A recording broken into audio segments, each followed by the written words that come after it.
Halo semuanya, pada video kali ini kami akan membahas mengenai apron conveyor. Jadi, apa itu apron conveyor? Apron conveyor atau sering kita sebut juga dengan apron feeder adalah salah satu jenis sistem conveyor yang digunakan untuk memindahkan material padat dalam jumlah yang besar. Berbeda dengan belt conveyor yang menggunakan sabuk karet, apron conveyor menggunakan plat baja atau apron plates yang akan disusun secara berderet dan dihubungkan dengan rantai di kedua sisinya. Untuk desain khas dari apron conveyor ini adalah rangkaian plat akan dipasang di antara dua untai rantai roll. Plat-plat tersebut akan saling menumpuk atau overlapping untuk mencegah material akan tercecer dan juga dilengkapi dengan plat samping agar muatan bisa lebih dalam. Nah, karena kekuatannya tersebut, apron conveyor ini sangat cocok untuk membawa material yang berat, kasar, maupun tajam. Sehingga apron conveyor ini sangat banyak dipakai di berbagai industri, seperti di pertambangan, semen, dan pengolahan material lainnya. Selanjutnya ada prinsip kerja. Di prinsip kerja ini untuk apron conveyor itu punya beberapa step, yaitu untuk penggerak utama yang pertama, motor listrik di sini itu gunanya untuk memutar sprocket atau gear yang terhubung dengan rantai. Nah, putaran ini itu menjadi gaya gerak utama dari conveyor. Yang kedua ada rantai dan pen. Di sini tuh ada dua rantai sejajar yang bergerak bersamaan. Nah, pada rantai ini tuh dipasang pen atau plat baja secara melintang. Dan pen ini tuh berfungsi sebagai wadah untuk membawa material. Yang ketiga itu ada gerakan material. Saat rantainya bergerak, pen ikut bergerak membawa material dan titik masuk feeding point ke titik keluaran discharge point. Nah, pen ini tuh disusun overlapping atau saling menutup sehingga material itu tidak tercecer di sela-sela. Yang keempat ada penahan material. Di sisi kanan dan kirinya itu terdapat end plat atau plat samping. Nah, plat ini tuh gunanya untuk mencegah material tumpah keluar dari conveyor. Yang kelima ada kecepatan operasi. Apron conveyor itu tuh biasanya tuh berjalan dengan kecepatan yang rendah. Di umumnya itu 0,05 sampai 0,38 meter per second. Nah, kecepatan rendah ini tuh yang memungkinkan untuk material besar dan berat itu dipindahkan dengan laju yang stabil dan terkontrol. Yang keenam ada keluaran material. Di ujung conveyor, material akan jatuh secara gravitasi menuju hopper, crusher, atau alat proses berikutnya. Baiklah, selanjutnya adalah klasifikasi dari apron conveyor. Yang pertama itu adalah malleable iron atau besi tulang lunak yang memiliki kekuatan ringan sampai sedang. Dan yang kedua itu adalah plat baja atau stik panas yang dipasang pada roller chain yang memiliki kekuatan sedang sampai kuat. Dan yang ketiga itu adalah plat baja atau dengan tambahan versus atau rollers dengan kekuatan yang tahan haus lebih tinggi. Dan yang keempat itu adalah plat baja yang dipasang di plain chain atau tanpa roller tambahan dan memiliki kekuatan yang ringan sampai sedang. Halo semuanya, di sini aku akan ngejelasin tentang apa aja sih jenis-jenis dari apron conveyor. Nah, apron conveyor itu terbagi menjadi 3. Yang pertama adalah apron conveyor feeder.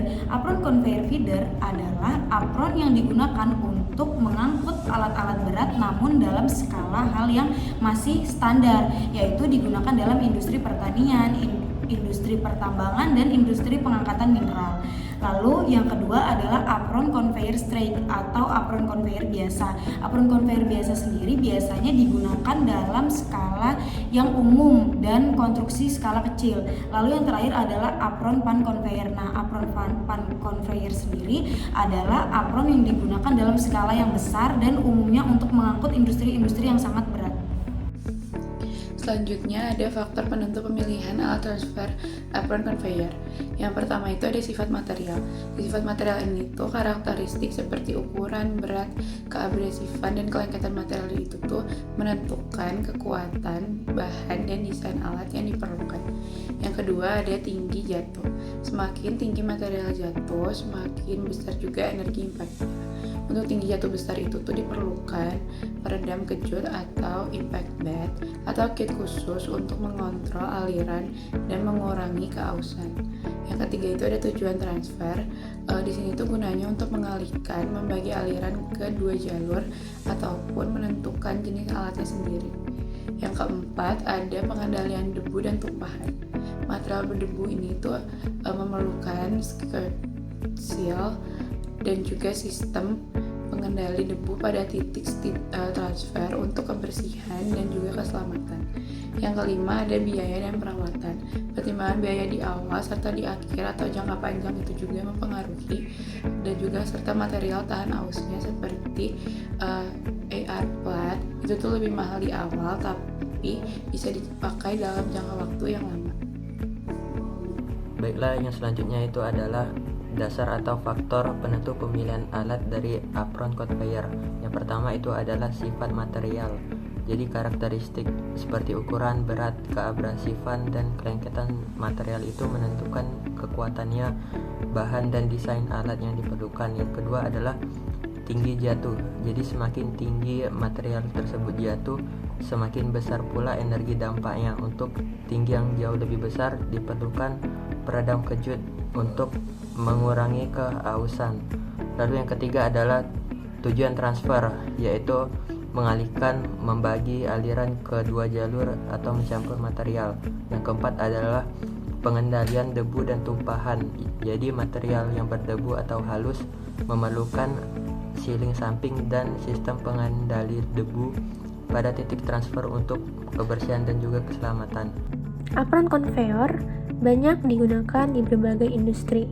Contohnya, 1. Industri semen. Apron conveyor akan bertujuan memindahkan klinker panas, batu kapur, dan skrap logam berat. Yang kedua, pada PLTU, pembangkit listrik tenaga uap, apron conveyor akan bertujuan untuk mengumpankan batu bara ke boiler dan menangani abu sisa pada pembakaran. Yang ketiga, dalam industri pertambangan, apron conveyor ini akan bertujuan untuk mengangkut biji mentah, batu bara, dan material abrasif yang akan langsung ke crusher. Sedangkan pada industri kimia dan pupuk, alat apron conveyor ini akan bertujuan untuk memindahkan material kimia kasar serta tahan terhadap korosi bahan tertentu. Halo semuanya, baiklah saya di sini akan membahas tentang rules of thumb, yang dimana yang pertama ada pemilihan material apron, yang kedua ada support frame and roller, yang ketiga ada beban dan aplikasi, yang keempat ada lebar dan panjang conveyor, yang kelima ada kecepatan conveyor, yang keenam ada keausan komponen, yang ketujuh ada beban maksimum, yang ke-8 atau yang terakhir ada motor dan transmisi. Bakal ngejelasin dari cara mencari kapasitas apron conveyor. Nah, di sini adalah kita mencari kapasitas dari A-nya terlebih dahulu atau kapasitas per panjang dari feet tersebut. Nah, di sini ada width atau lebar dari kapasitas apron conveyor dikali dengan max slump dan dikali dengan persen cross dikurang section dan dikali dengan material. Nah, mendapatkan hasil sebagai berikut. Lalu yang kedua adalah dilanjutkan untuk mencari Q total. Q totalnya sendiri telah kita dapatkan hasil dari kapasitansi perpanjang waktu tadi, yaitu A. Jadi Q sama dengan A dikali speed atau kecepatan dan dikali dengan 60 menit. Lalu mendapatkan hasil atau kapasitansi totalnya sebagai berikut. Baiklah, begitu saja perhitungan yang bisa saya sampaikan. Baiklah, yang terakhir ada referensi yang dapat teman-teman lihat di PT atau di video yang telah kami upload. Oke, selanjutnya adalah kesimpulan. Yang dimana kesimpulannya ialah apron conveyor adalah salah satu jenis sistem conveyor yang dirancang khusus untuk menangani material berat, kasar, abrasif atau panas.